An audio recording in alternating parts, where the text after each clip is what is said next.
Dan di mana waktu aku baru pulang sekolah, disitulah hancur sudah perawanan aku. Saat aku lagi nunggu jemputan, aku kaget dong, ternyata ayah aku yang jemput diriku. Terus di situ aku sempat mikir, mending pulang jalan atau pulang bareng si tua bangka ini ya. Dan akhirnya aku terpaksa harus nurut, karena kalau aku nggak pulang bareng dia nanti, dia bakalan mukulin dan memarahi aku. Nah, di bagian inilah yang paling aku malaskan. Aku udah nyaman banget nih duduk di belakang, malah disuruh sama dia duduk di depan.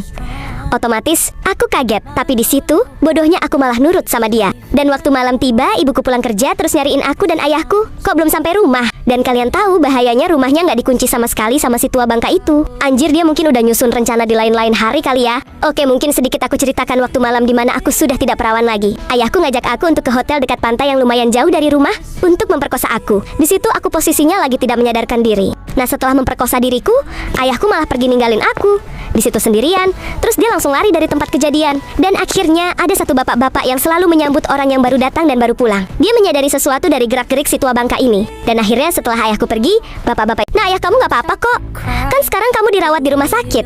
Jadi ayah kamu di rumah sendirian, makanya ibu buru-buru ke sana." "Ya udah, kenapa kita nggak pulang aja, Bu? Kan aku udah lumayan enakan juga. Badanku biar ayah nggak sendirian di rumah. Kamu kan masih perlu rawatan dari rumah sakit. Sayang kamu belum bisa pulang, masih dilarang dokter nanti. Ya kalau kamu sudah sembuh, kita bakalan pulang." Setelah dari situ, 1 tahun kemudian, disitulah aku hamil anak ayahku sendiri. Dan ibuku semakin tua. Di situ aku masih saja belum tahu keberadaan ayahku di mana. Padahal, kata ibuku, ayahku ada di rumah. "Ibu, perut aku emang begini ya?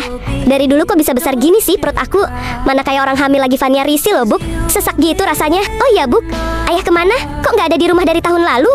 "Loh, Ibu kenapa kok nangis? Fania ada buat salah ya sama Ibu? Maafin Fania, Buk."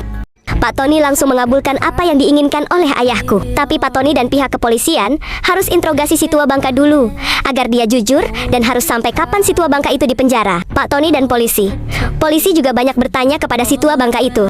Oke, pertanyaan ke-1 yang disampaikan oleh Pak Tony. "Apakah itu anakmu? Dan mengapa dirimu itu berani membuat masalah seperti ini, yang seharusnya bukan di anak kamu? Apalagi kamu mengotorinya di hotel yang paling bagus, dan seindah itu hotel saya. Nanti kalau masalah ini menyebar, lalu banyak yang mengira hotel saya itu jorok sudah kotor. Harus bagaimana saya? Kalau hotel saya viral, kamu yang mau bertanggung jawab. Kamu memang benar-benar ayah yang tidak baik, dan ayah yang sudah merusak masa depan anaknya sendiri. Bilang sama saya apa alasannya."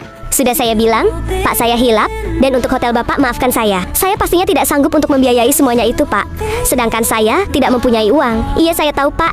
Saya adalah ayah yang sudah merusak masa depan anak saya. Justru dari situ, saya ingin menebus semuanya dengan memasukkan diri aku ke penjara. Hukuman mati juga nggak apa-apa kok, saya rela, Pak." "Apa hukuman mati? Kamu bodoh atau gimana? Nanti anakmu yang masih kecil itu harus kehilangan ayah.